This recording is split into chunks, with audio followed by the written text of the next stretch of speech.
Well, I have on my computer that it is 1:30 and we are going to get started with today's office hours. We are talking about the importance of meal counting and claiming. So, if you have not had a chance to enter your information in the Google form that is linked in the chat, please do so now. And we will move to the next slide. Your presenters for today are Nutrition Services Program Specialist Erica Erder. She is our Zoom operator for today as well. And my name is Sean Von Drotchek. And move to the next slide, please. Joining us today from Nutrition Services is Aspen Kosmachek. Aspen will be answering questions with us at the end of the presentation. So thank you, Aspen, for joining us. And I want to introduce the newest member of our team, Brenna Schrader. Sorry, Brenna. I knew I'd do that. Brenna is our nutrition training specialist. And Brenna has been on the job about 5 weeks.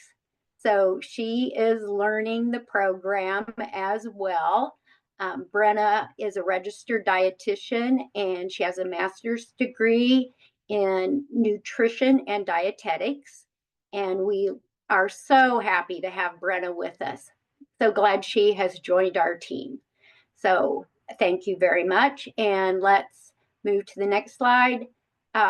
Some housekeeping tips that we want to cover today is we would like you to use the chat box to ask your questions throughout the presentation. And we will be answering those questions at the end of the presentation today. So we will have time at the end to answer your questions. And thank you all for being muted. I don't see anybody that is not muted. So we ask that you just continue to be muted during the presentation so we don't get a lot of feedback when you're not muted. So next slide. Got some more housekeeping tips. Just a reminder that the 2025 Bookkeeper Update Zoom presentation that was presented in June and early July is posted on the Nutrition Services website under training, and we are entering that link also into the chat.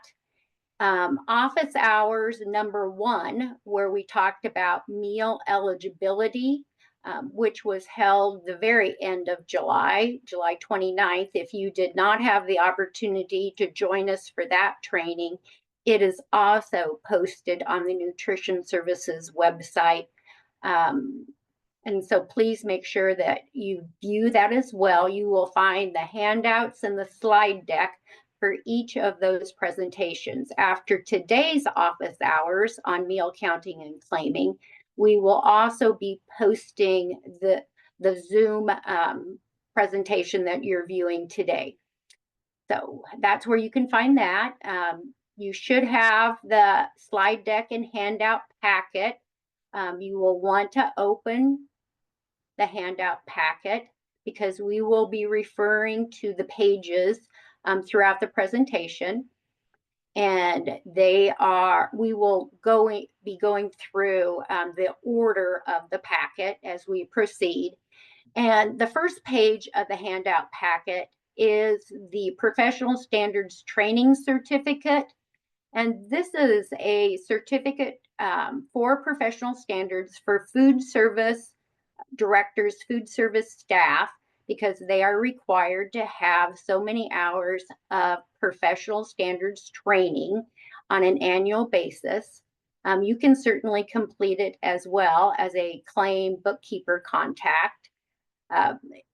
It's a requirement. You will find on the certificate that there is a space for SNA membership. You do not need to complete that. This is just the proof that you have attended training and that you are receiving 2 hours of continuing education. There are no professional standards requirements for bookkeepers and claim contacts in the program. You are required to have 1 hour annually of civil rights training, and we have talked about that in previous presentations. And that is a requirement that all staff that are involved in the school meals program have annual civil rights training. So let's move to the next slide. Just a reminder for those of you that have not yet signed in on the Google Sheet, we are entering that again in the chat box. If you are new to this training, like you just jumped on, you're not going to see previous information in the chat box. So we will enter it again for you to put your information. And then also on that Google form, it asks if you are new to your position in 25-26. We ask that you indicate yes if you are. We want to make sure that you are understanding the program and the requirements of it. So please make sure that you mark new if you are new to the program in 25-26. This will help us reach out to you on a timely basis. So let's move to the next slide. So let's dive into our topic today, which is the importance of counting and claiming. And why is it important? Well, federal and state dollars are provided in reimbursement for each meal type that is claimed for reimbursement. And the different meal types are breakfast, lunch, and if your school participates in the after-school snack program. The amount of reimbursement varies by meal type. So there's a different reimbursement rate for breakfast, lunch, and after-school snack. And the reimbursement also differs by the student's eligibility, which are the 3 categories of free, reduced price, and paid. Schools can only claim 1 breakfast, 1 lunch, and 1 after-school snack per student per day. So I want to explain that just a little bit more in depth. What that means is that your system, your software system, needs to have safeguards in place that allow the counting and claiming of 1 meal type per student per day. So for example, a student selects a reimbursable breakfast, the meal is counted for that student. The student cannot return for a second breakfast, and that meal also be counted for meal claiming purposes. So it's 1 meal per student per day. As long as they go through the line, they're counted and take the reimbursable meal. So let's move on to the next slide. We want to continue on with counting and claiming, and the meals must meet meal pattern requirements. And with that being said, there are specific food components in required grade group portion sizes that have to be documented on what we call a production record. And this is the responsibility of the food service director at your school. Meals must be served to enrolled students. They must be counted as the student leaves the line with the reimbursable meal. An accurate point of service meal count is required. And the daily meal count must be accurately combined to equal a total for the month for each meal type, breakfast, lunch, and then if you participate in the after-school snack program. So accurately combined for each meal type and by student eligibility. So we need a number of how many students that are eligible for free meals, 8 during the month, how many reduced price students, how many paid students. And that is a daily count that's recorded and then totaled at the month end. Now, pages 2 through 3 of your handout packet addresses the importance of counting and claiming meals. And so it provides a definition for both what constitutes a reimbursable meal and the point of service meal count. So it defines what that point of service meal count is. And then it also talks about information on acceptable meal counting methods and what is unacceptable meal counting methods. So an unacceptable meal counting method would be doing a morning count and not an actual point of service count. It could be a head count. Those, it's a unacceptable method. We need to count the student when they're present in front of us as a cashier with the reimbursable meal. So it has to be done at the point of service. So let's move to the next slide. So under meal counting and claiming, we need to be able to identify a reimbursable meal. We need to be able to define what offer versus serve is. We need to talk about a requirement before the claim is submitted for reimbursement called an edit check. And it's an edit check worksheet that is either done manually or many software systems have this as a function that is done before the claim is submitted for reimbursement. It's a double check to make sure that the daily meal counts are accurate. And then we'll wrap up with answering any questions you have. So let's dive into identifying a reimbursable meal. And why I know you are not necessarily the food service director, and maybe you perform both tasks as a food service director and a claim contact. The food service director plans the menu, and there is a meal pattern that is required by USDA that must be met for each meal type. For our breakfast meal pattern, you just need a basic understanding of what the requirements are. The meal must be planned with 3 food components in the required portion sizes. And we can look at the chart that's on the screen and also included in your handout packet. When you're like, do you have time? And I'm like, yeah. And I'm like, I don't have that webinar until 1:30. And I'm like, okay, let's get back to that meal pattern. And we have meal components. We can look across and see we have grade groups. And underneath our meal components, we can see that we have required food components. We have fruit. We can serve fruit, vegetable, juice. That is all grouped together in one component. We have grains or meat alternate grouped together. And then we have fluid milk. And so that is how we look at it for breakfast. And then we also have specific dietary specifications that are required by USDA. There are minimum and maximum calorie levels. There are requirements for the meals must be low in saturated fat, added sugars, and for breakfast, we have specific food items that are required to meet certain sugar limits. And for this coming year, it's cereal, yogurt, and flavored milk.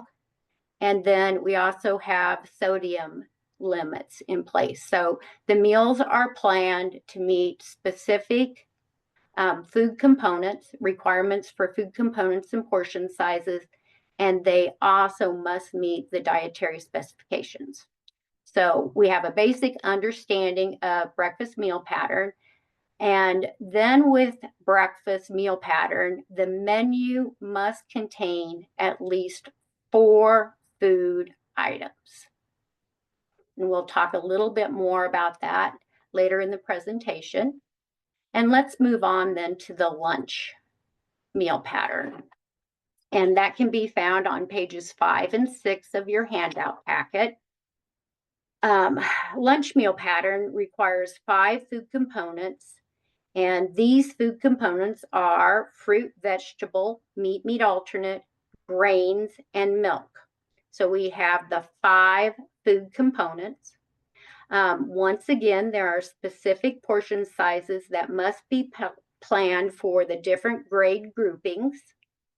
And just like at breakfast, we have specific dietary specifications that must be met for lunch. So we have the minimum and maximum limits on calories, saturated fat, the specific items that we mentioned at breakfast, the yogurt, cereal, and flavored milk.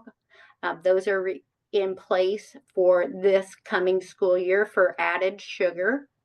And we also have limits on sodium. So that's the basic understanding of the meal patterns for breakfast and lunch. Just know there are requirements that are planned for with food components and portion sizes.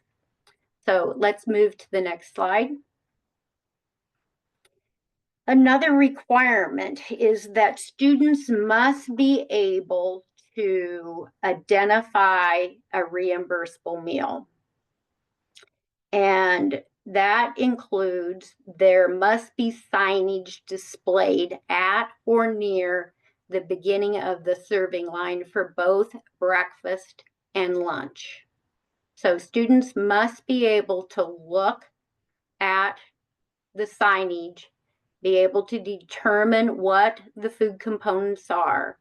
And the purpose is to be able to identify what the food components are for a reimbursable meal. It's also beneficial when we talk about this for schools that implement offer versus serve. This signage is available from Nutrition Services. This summer at our food service training, we had signage available for those food service directors and staff that attended the training. But as a claim contact bookkeeper that may be doing the point of service meal counting, you need to be aware that this signage also needs to be posted. And so how to order that signage. So let's move to the next slide. It is available for ordering on the home page of the Nutrition Services website. And on the screen, you can see that the material order form is available, and then you can order the signage needed for breakfast and lunch. If you find that yours needs to be replaced or over the summer, it has been removed, but signage does need to be posted for students to be able to identify what constitutes a reimbursable meal. Along with that signage, you can also order the And Justice for All posters. That signage is a requirement also that needs to be visible to the students in the dining area, cafeteria, by the lunch line. And so over the summer, I know that sometimes signage disappears. And so that is a poster that also has to be visible for students. And wherever meals are served, if they're served in a classroom, perhaps a pre-K classroom, where the students eat in the classroom, the non-discrimination poster and Justice for All poster needs to be also posted in those classrooms. Let's move to the next slide.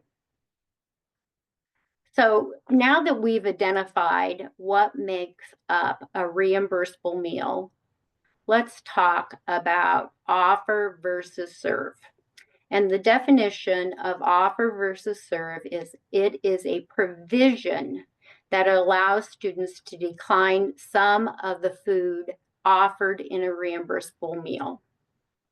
And the purpose of offer versus serve is to reduce food waste, increase student choice, and maintain nutritional standards.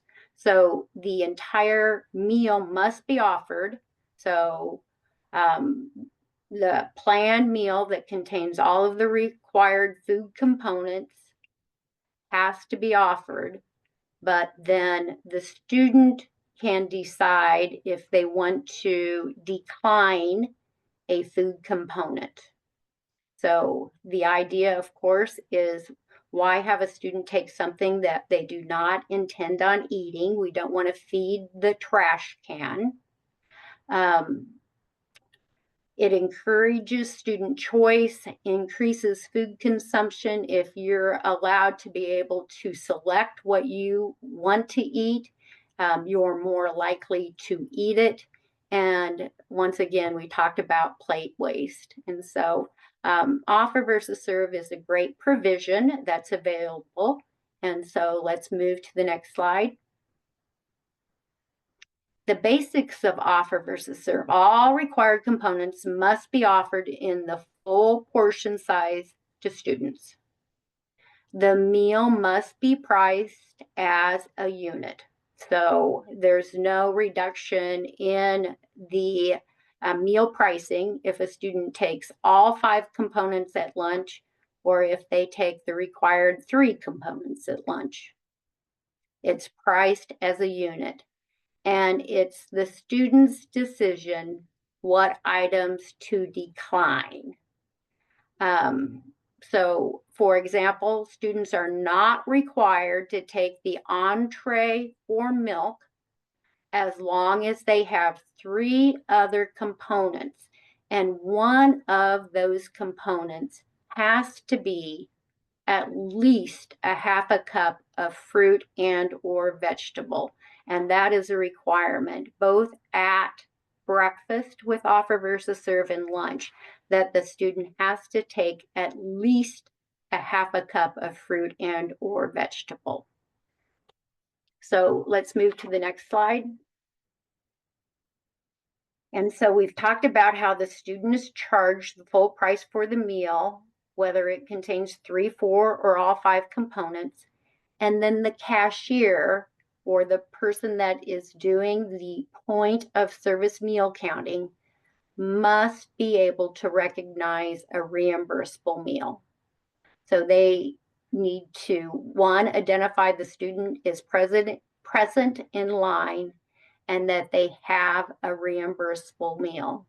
So they need to be able to look at that tray and see that student has 3 food components, and one of those has to be at least a half a cup of fruit and or vegetable. Very important. Students cannot leave the line without those 3 components. Cashiers need to be able to ask the student to return to the line or the fruit and vegetable bar to select additional food components. A tip might be to have whole fruit at the cashiering station for easy selection. If a student comes to the cashiering station without the half cup fruit and vegetable, but they must be asked to return to the line. Let's move to the next slide. If the student returns to the serving line and or the fruit and vegetable bar for additional food items, then that cashier must visibly identify that the student has now selected a reimbursable meal before the meal can be counted. So it's not okay just to tell the student to go back and not look at the tray again. That meal cannot be counted until that student has a reimbursable meal. So the student must return to the line to have the cashier look at the tray, and then that meal can be counted. Now, if a student refuses, the meal cannot be claimed, and the student must be charged a la carte pricing for the food items taken. And typically, students are very willing to go back and get something else, but in that rare instance where that student just refuses, that meal is not eligible for reimbursement. So it has to be charged as a la carte pricing for the food items that student has taken. Next slide. So let's talk about offer versus serve at breakfast. Now, we've talked about your required to offer all breakfast food components equaling at least a minimum of 4 food items. And so in your handout packet, there are offer versus serve USDA tip sheets on pages 9 and 10 that do an excellent job of explaining offer versus serve, and it's a quick read. Students may decline one item, but must take at a minimum a half a cup of fruit, juice, or vegetable. So the portion size that is offered for the fruit component at breakfast is a 1 cup portion. That can be divided into a half a cup of fruit juice and a half a cup of, let's say, canned peaches, for example. The student is required to take at least a half a cup of the fruit juice or vegetable that is being offered. They can take the whole cup, that is fine, but they have to take at least a half a cup of fruit juice or vegetable at breakfast.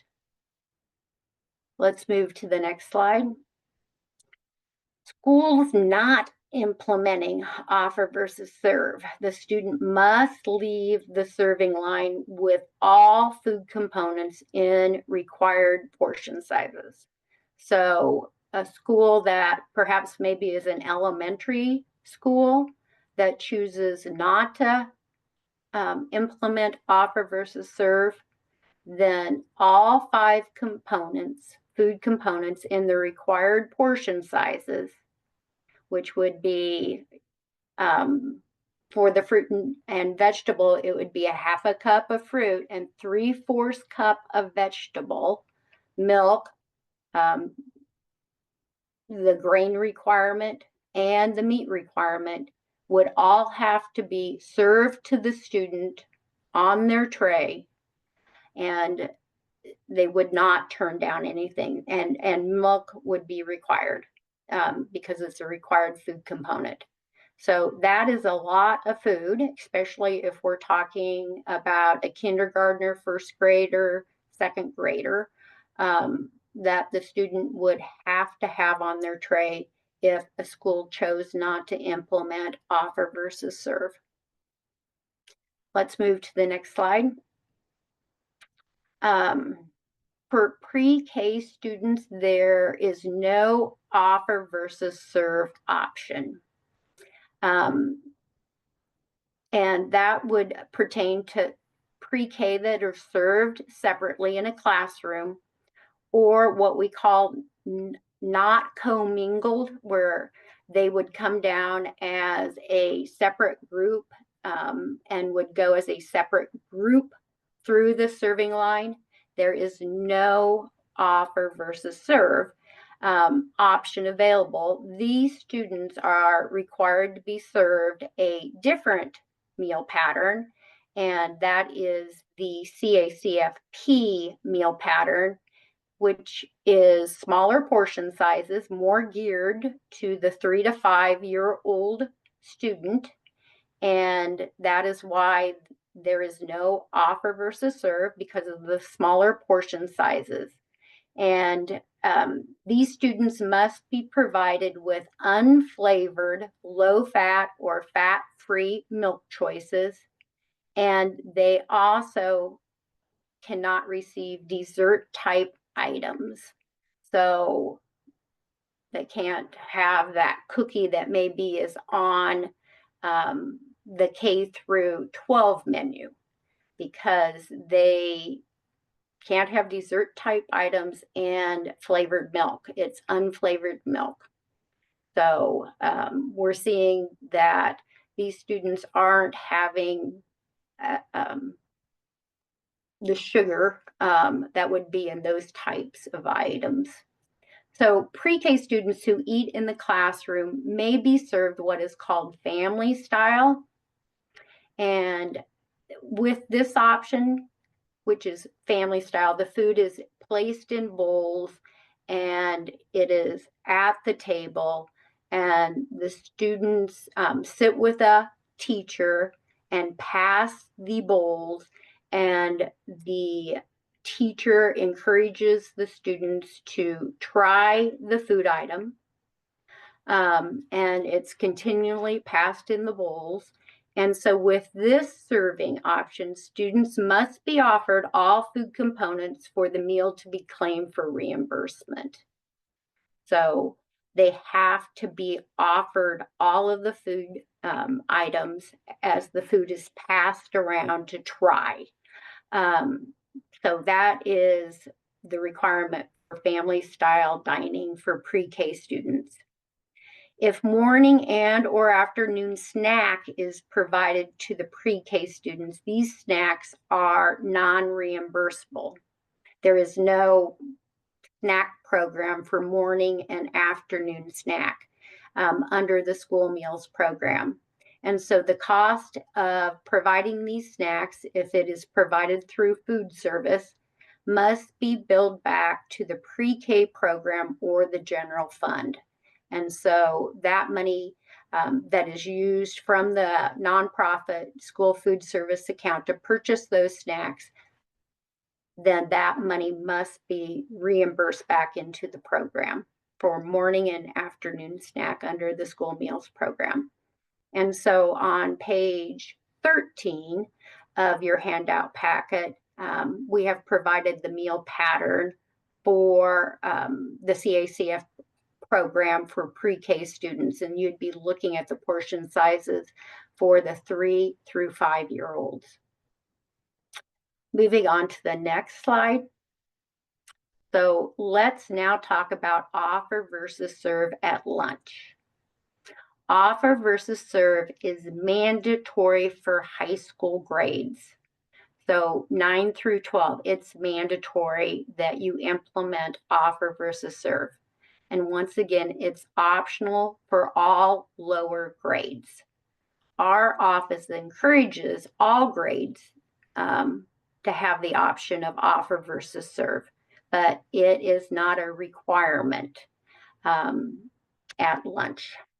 Students must select at a minimum 3 out of the 5 food components, with one of the components being at least a half a cup of fruit or vegetable. So at lunch, it's 3 out of the 5 food components that they have to take, and at least one of those has to be at least a half a cup of fruit or vegetable. For our point of service, our cashiers, they need to have open communication with the food service director on how entree items contribute, because typically an entree may be 2 food components. So if we're talking about a hamburger on a bun, we have our meat alternate and we have our grain. And then if the student took a half a cup of fruit or vegetable from the fruit and vegetable bar, that would be a reimbursable meal. Another important point for cashiers to be aware of when they're visually looking at a tray is that green leafy vegetables such as salad mix contribute at half the volume.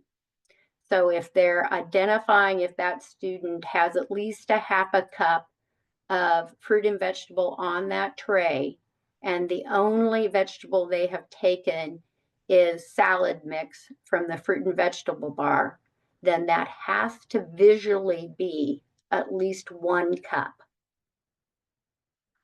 So in your handout packet there, USDA has a nice tip sheet that goes through different scenarios of what constitutes a reimbursable meal.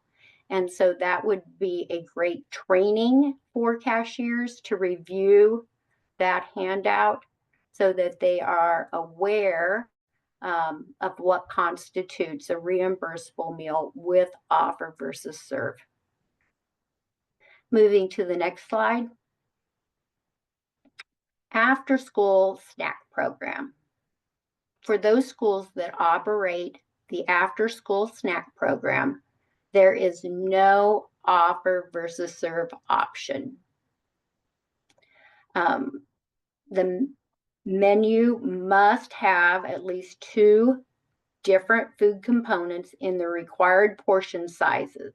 So what is offered for after school snack must be 2 different food components in the required portion sizes. And so as we review the food components, we can see fluid milk, meat alternate, vegetable, fruit, and grains. So we have our 5 food components. The meal pattern for after school snack slightly changed this year with the separation of vegetable and fruit. In the previous meal pattern, they were combined. But with the revision that went into effect July 1st of 25, they are now 2 separate food components.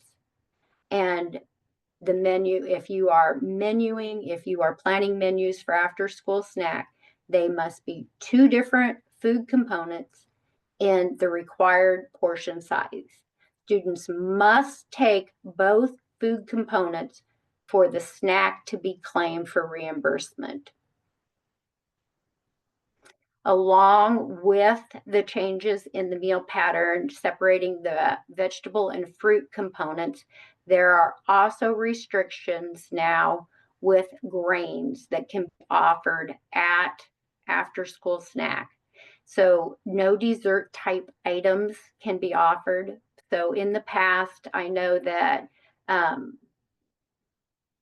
grain items such as maybe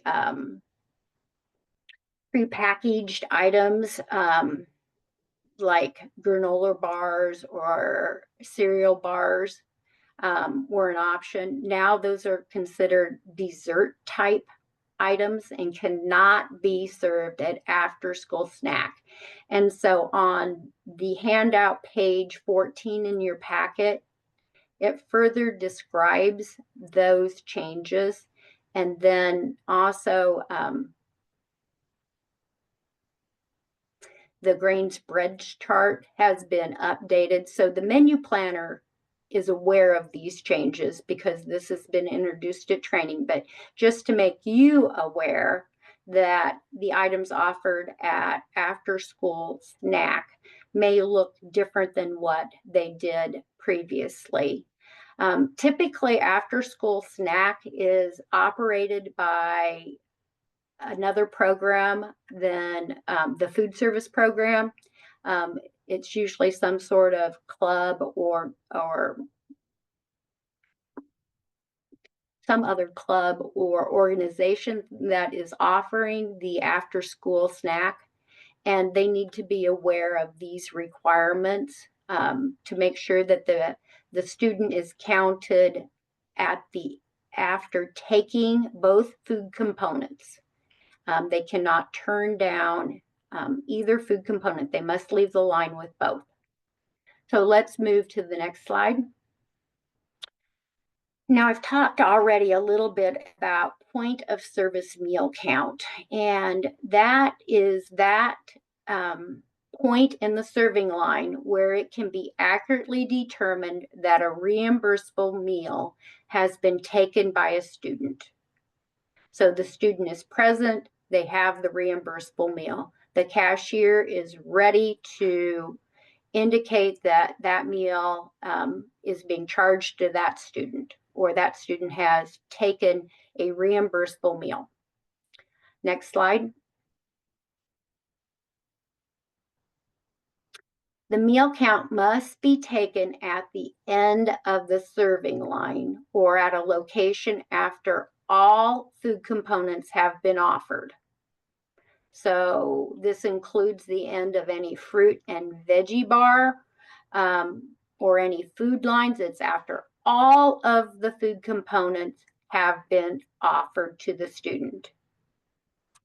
The point of service count must be taken when the students are provided field trip sack lunches and when meals are sent to classrooms. So, for example, if your school offers students the opportunity to order in advance a reimbursable meal for a field trip, then a morning count can't be used for the point of service. The count has to be taken when that student receives that sack lunch, that off-site meal.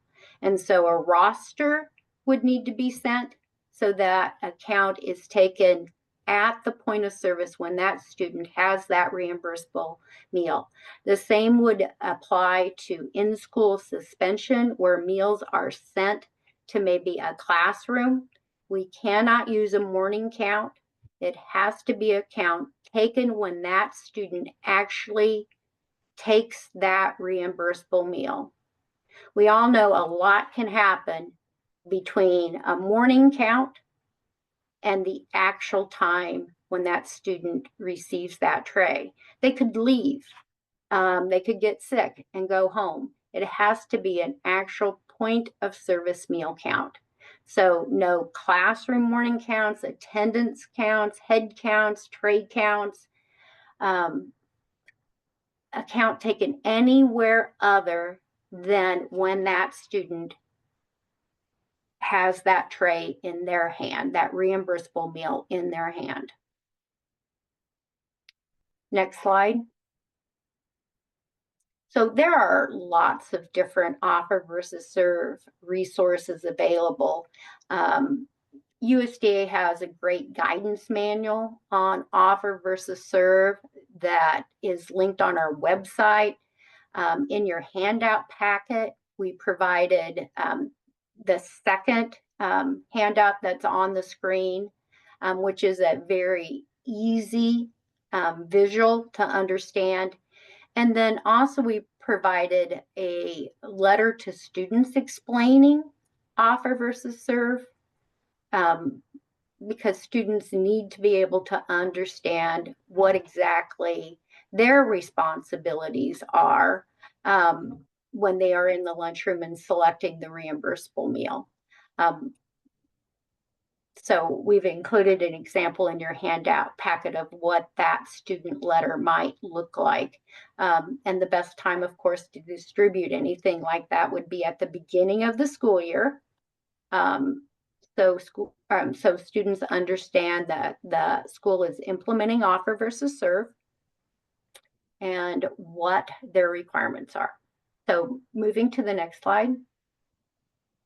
I'm going to turn it over to Erica, and she is going to talk more about meal counting point of service options. Thanks, Sean. So with the information on offer versus serve and point of service meal counting that Sean just went over in mind, let us now review the available options for meal counting. Many schools utilize an electronic student information or cafeteria software system to ensure accurate point of service meal counts. Examples of these can include things like PowerSchool, PowerLunch, Wordware, Infinite Campus, and Sycamore, among others. These systems streamline the process of tracking meals served, ensuring accurate reimbursement for free, reduced priced, and paid meals. The electronic point of service system works by students or staff using a system like card readers or barcode scanners. Sometimes students enter a PIN number on a keypad, or there's other software interfaces to record reimbursable meals for each student. The system then produces reports that are used to prepare the monthly claims for reimbursement.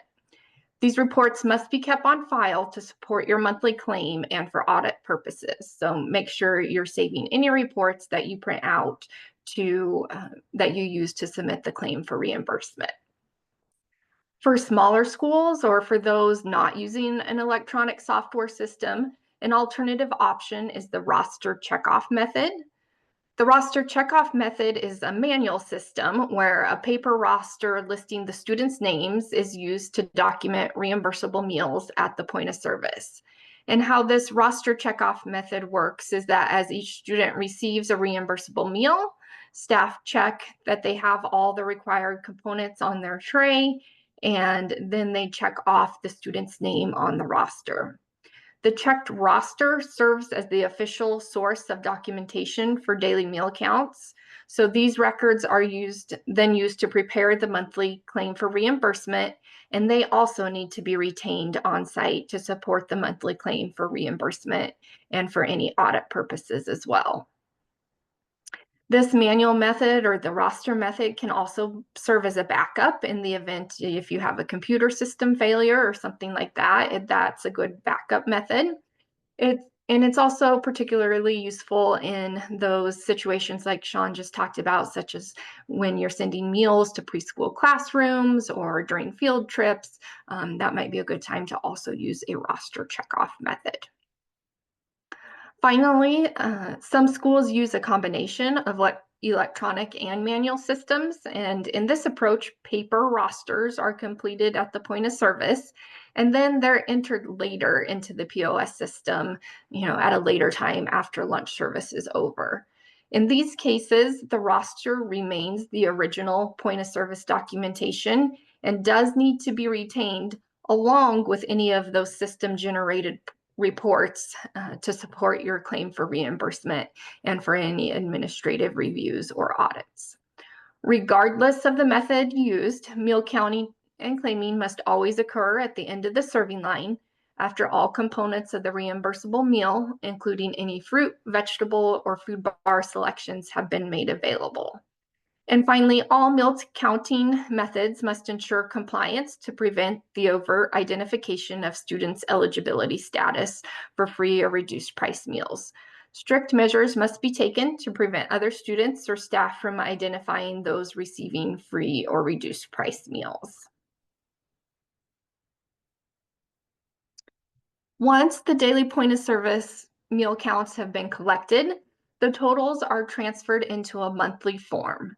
Schools may use either the edit check worksheet, also known as attachment J, as seen on this slide and in your handout packet on page 17, or you can use an edit check generated by your software system if it includes all the required information. As shown on this slide, attachment J is available in both a printable PDF and as an Excel spreadsheet on the Nutrition Services website under Forms and Resources. This form must be completed for every day of the month with counts for free, reduced priced, and paid meals recorded daily. At the end of the month, the totals for each category then are calculated and recorded at the bottom of the form, which we'll go over here on the next slides.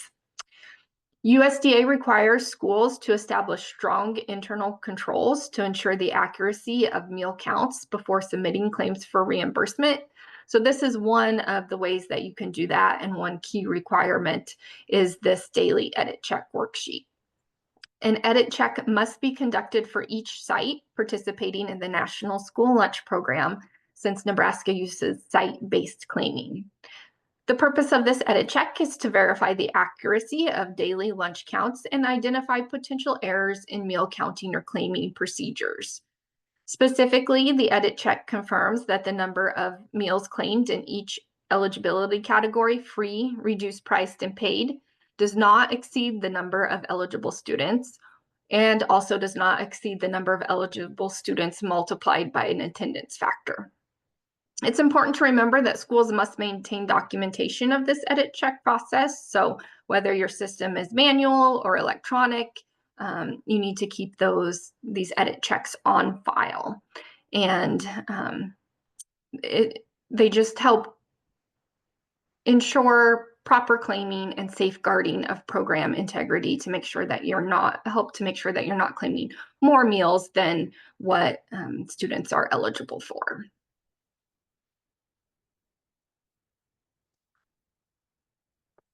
On this slide, we see the bottom of attachment J, which is the bottom portion of the edit check worksheet. This section is completed before submitting information for the claim for reimbursement in the CNP system. It's a double check for the accuracy of claiming numbers. If your school food authority or SFA is using a software system, like I said, it might have the capability of completing the edit check automatically.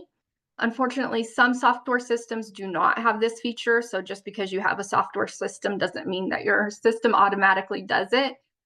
So some of them, will only total the number of meals, but they don't complete an edit check. So you may still have to transfer that information over into this edit check worksheet and complete the edit check manually. Let's kind of just go through the bottom portion here and go over what needs to be entered into each section. So it is required for lunch. And then if you look on the right-hand side, the number of serving days refer to the number of serving days in the month that the meals were served for each meal type. So in box A, you're going to enter the number of serving days for that month for which meals were served.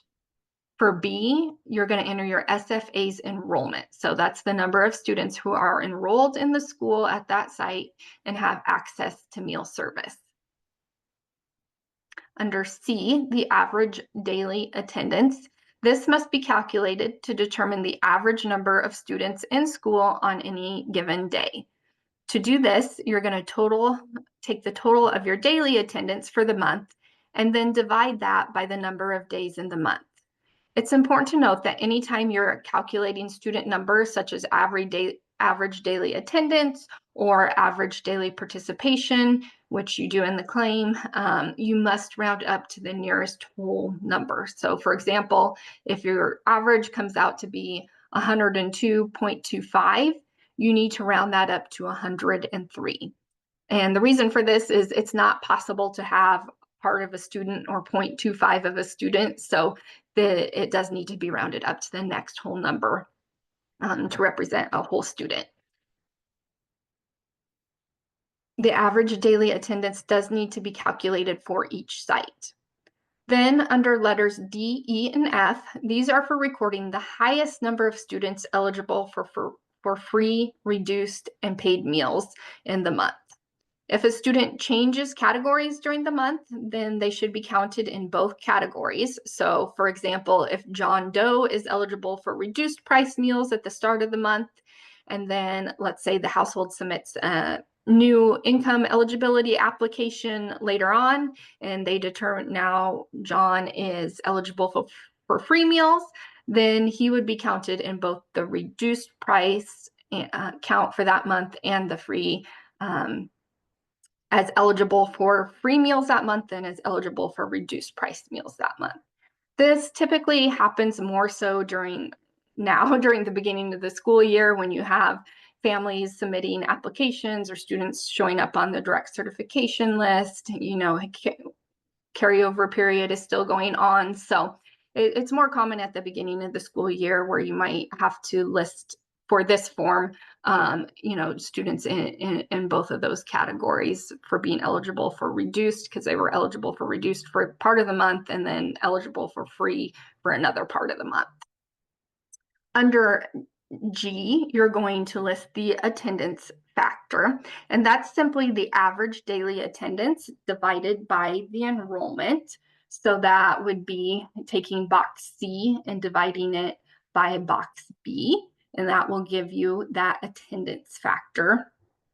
And then you are going to take that attendance factor times the numbers in H, I, and J. So from the information that you determine, you're going to determine the attendance adjusted eligibility for each category in H, I, and J. So you'll take that, your highest number of students times your attendance factor to get the attendance adjusted eligible number of students. And we'll go through an example of this here on the next slide.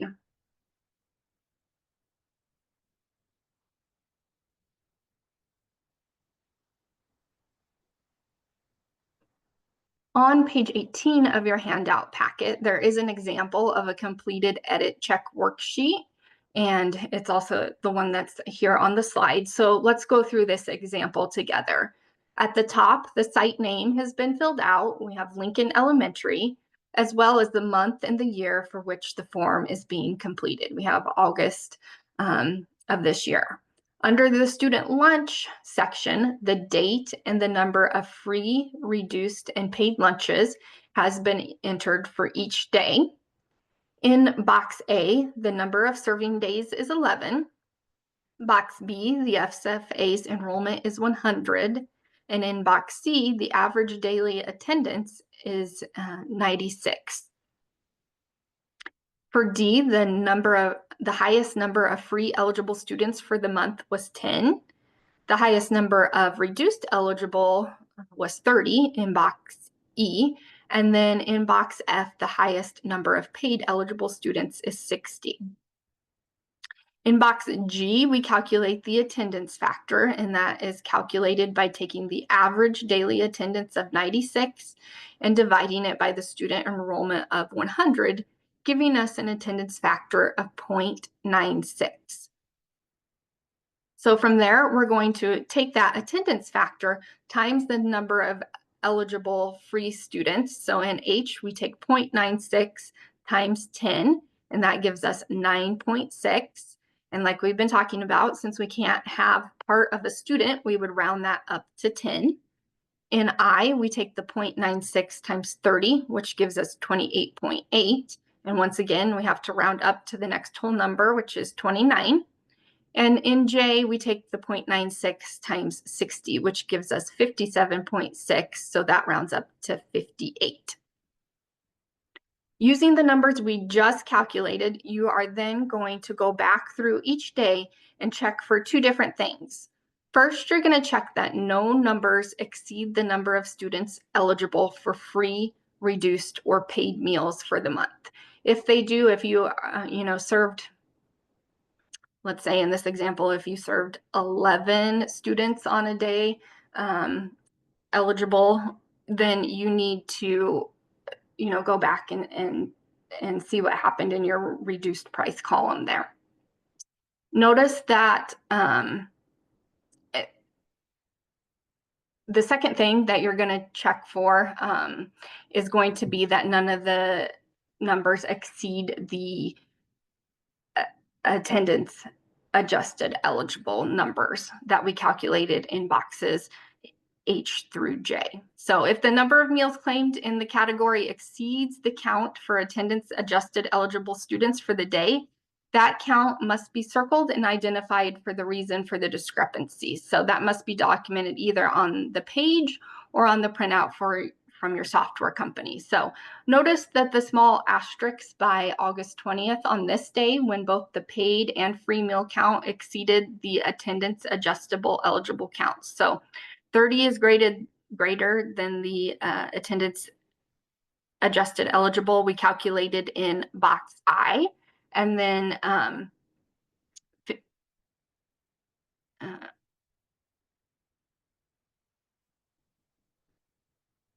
59 is greater than the eligibility we calculated for paid in box J. So on review, it was because there was a popular entree item served that day. And that can be a common reason if you are a, smaller school and you only have, 10 kids who are approved for reduced priced meals, then that may be, a reason. Maybe all 10 kids ate that day. It was a favorite entree, all 10 kids ate. And so that makes sense why it would exceed your eligible number for that day. So claims do need to match the edit check, and you'll want to print these edit checks for your records prior to submitting the claim and keep these on file for auditing purposes.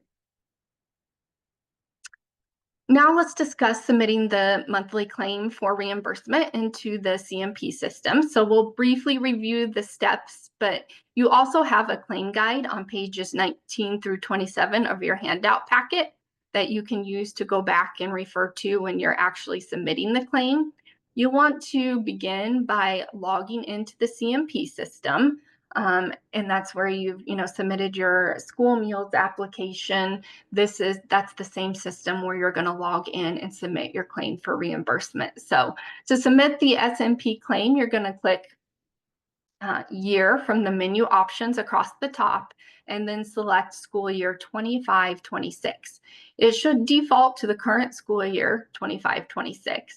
Once you are logged into the CMP system, to get to the claims section, you will click on the claims tab in the top blue ribbon of the CMP system and click on claim SMP in the school nutrition program. Under claim SMP, you can submit claims for the National School Lunch Program, the School Breakfast Program, the After School Care Snack Program, and the Special Milk Program. So that is all going to be under Claim SNP. If you operate the Fresh Fruit and Vegetable Program, that Claim FFVP is where you'll be submitting those claims, and that's a separate process. You'll receive guidance from our FFVP coordinator, so we won't be talking about that today. As you can see on the screen, you'll then proceed to the month for which you would like to submit a claim. The wording will be blue if you are eligible to submit a claim that month. The claim system does interface with the school meals application in CMP, so that's why it's important to have your operational dates correct in your site applications in the CMP system. If you haven't indicated that you're operating, let's say in August, then you're not going to be able to submit a claim for that month if you don't have that correct in your school meals application in the CMP system. After you select the month you want to submit a claim for, you're going to click on the red Add Original Claim button and then select Add next to the site for which you want to submit a claim. Each site will have its own SMP monthly claim. You'll then be taken to your claim page, and here you're going to enter the highest number of children approved for each category. So the highest number of children approved for free meals in G1, the highest number of children approved for reduced meals in G2, and the highest number of children approved for paid meals in G3. And during, you want to make sure you enter the highest number to prevent an error on the claim when it takes it times your attendance factor percentage. So like I said, that's usually only an issue kind of towards the beginning of the school year when you have a lot of kids switching categories. But and then in G5 and G4 and G5 will be calculated by the system as you enter information into the claim.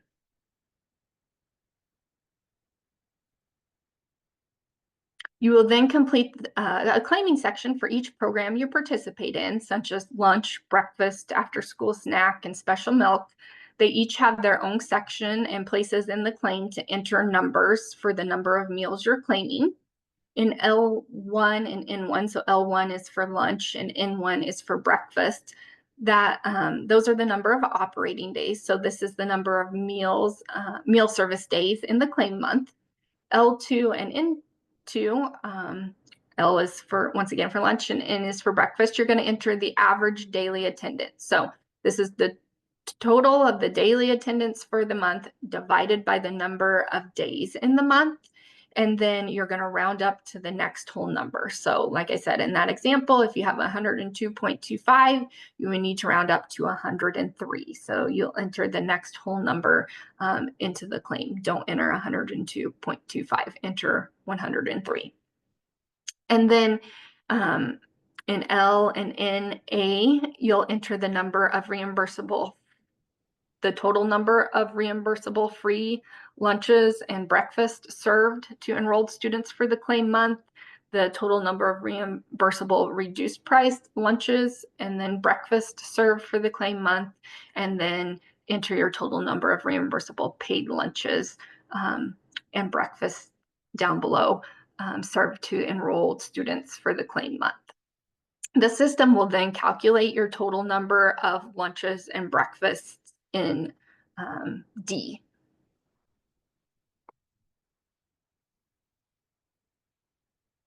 If your site operates the after-school care program or the after-school snack program, enter each piece of claim information seen here. Different information will be requested depending on whether the site is non-area eligible or area eligible, which are detailed in that claim guide that you have in your handout packet. So you'll want to refer to those directions depending on, which, if you're claiming snacks as area eligible or non-area eligible. And then once you have all the pieces of information entered into the claim, you're going to click on the red Save button. You'll then need to repeat these steps for each site operated during the claim month. When all site claims have been entered, you're going to click the red Continue button at the bottom of the list of sites.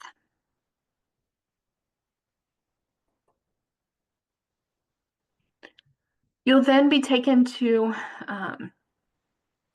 a claim summary page where you will mark the certification box at the bottom of the page. So you need to check that little checkbox and then click on the red Submit for Payment button.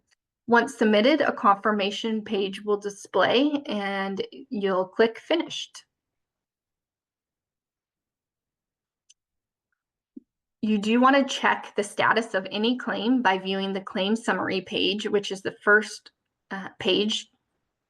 screen displayed in the claims module of the School Nutrition Program CMP system. This is very important. Claim status in the CMP system must show as accepted to be paid. So if your claim shows as validated or pending, this means that your claim has not been submitted for payment. You need to return to the CMP system to complete the certification step required to submit the claim.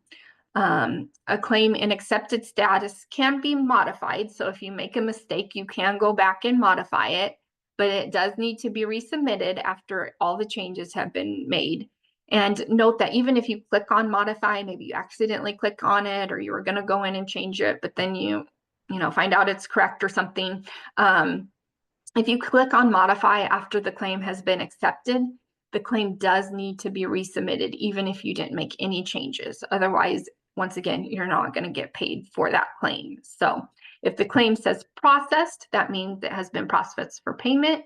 And if it says error, the claim has not been submitted and you must go back and modify and submit the claim to be paid. So if there's an error, make sure you go back and fix it and get your claim submitted. Some important reminders that pertain to claims entered under any program is that claims can be submitted at any time after the final meal or snack of the month has been served for the claim month. For every month, you need to reconcile claim payments with your bank statement. So make sure that you're receiving the correct amount of reimbursement. And as we said on the previous slide, the claim status in CMP does need to show as accepted status for it to be processed for payment. Once again, if it says validated or pending, please go back and make sure that you get it all the way through to the accepted status. The last date to submit a claim is 60 days following the month covered by the claim. So as shown on the slide, if the claim is for the month of February, it must be submitted by April 29th. So you have 60 days to submit a claim. It's very important that you do not forget to submit your claim by the 60th day, because we don't want your school to miss out on that reimbursement. It can be a pretty large sum of money if you forget to submit an entire month's worth of claims. So please don't wait until the 60th day to submit a claim and then have something go wrong and you're not able to get it submitted by that 60th day. So try to submit those as soon as possible. Most school bookkeepers try to do that by the 10th of the month, because that's when the first batch of claims are processed. So if you have it submitted by then, you should get paid shortly after that. Currently, we are only processing claims one time a month. So if you get it submitted before the 10th, you'll get paid that month. If it's after the 10th, it'll be the following month that you receive payment for that month. If you do forget to submit a claim, make sure you contact our office right away and let us know so that we can look into it, and just let us know if you forget to submit one.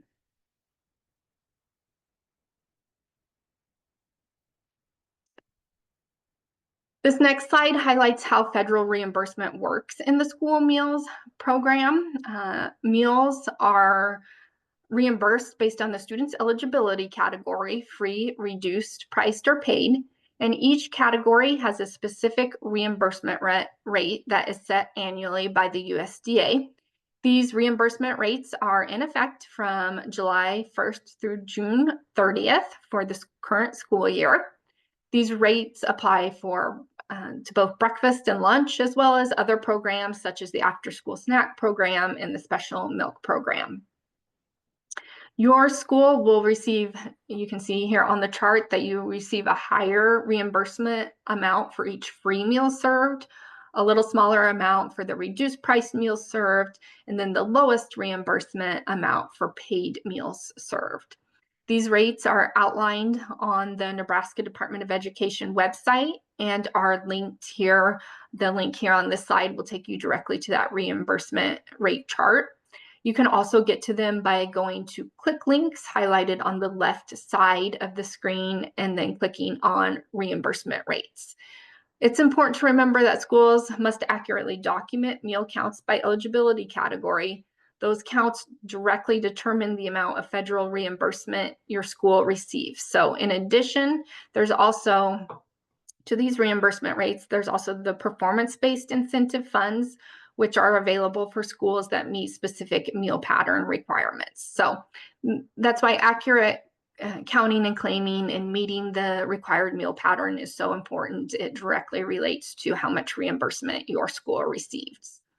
And like I've mentioned, as a bookkeeper, it is important to check the claim amounts you're receiving against your expected reimbursement to ensure that you've received the correct amount. In addition to those standard reimbursement rates, schools may qualify for additional reimbursement under certain circumstances. So the first one of these would be severe need breakfast, or the severe need breakfast rate. A site qualifies for severe need breakfast reimbursement if at least 40% of the National School Lunch Program lunches served to students during the second preceding school year were provided at the free or reduced priced rate. This information is calculated and displayed within each site application in the online CMP system. As shown in the example on this side, the site had over 91% of lunches served at the free or reduced priced rate, which qualifies them for higher severe need breakfast reimbursement rate. The second additional reimbursement is the National School Lunch Program's additional 2 cents. A site qualifies for this if at least 60% of the school lunches served during the second preceding school year were at the free or reduced priced rate. Schools that meet this threshold will receive 2 additional cents for every lunch served. These additional reimbursements are designed to provide extra support to schools serving a higher percentage of students in need. So therefore, it is important to review your eligibility status in the site application to be sure that these are accurate.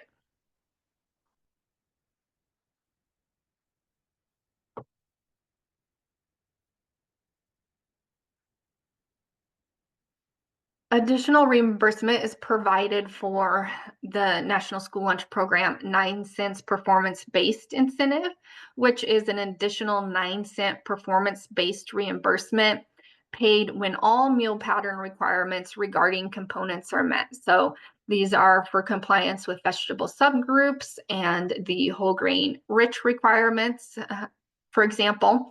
And this reimbursement can be shut off or turned off if the SFA is not in compliance with these requirements, so with those meal pattern requirements. Your school is currently receiving this reimbursement, this extra 9 cents, unless you have been told during an administrative review that it's been shut off and the corrective action to get it turned back on has not been submitted. So unless you've been told by us that you're not receiving the 9 cents, your school should be receiving this additional 9-cent performance-based incentive. Schools are also paid what is called a state match for breakfast and lunch, and these matches are paid one time per year, typically paid in the spring, and that is approximately 5 cents for each breakfast and about 1 to 2 cents for each lunch served, depending on the calculation. So, and like I said, these are usually paid separately one time per year. So you'll see a separate payment for these.